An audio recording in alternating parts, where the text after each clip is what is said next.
juga waktu kita bersin ataupun batuk, kita mengeluarkan jutaan bahkan ribuan kuman penyakit. Nah, untuk itu kita harus mengetahui etika cara batuk dan bersin yang benar.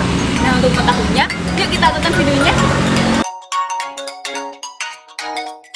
Jika kalian sedang batuk atau bersin, kalian bisa menutup mulut menggunakan tisu seperti ini. Setelah digunakan, tisu harus dibuang ke tempat sampah. Kemudian jika tidak ada tisu, kalian bisa menggunakan lengan bagian dalam seperti ini. Dan jangan menggunakan telapak tangan.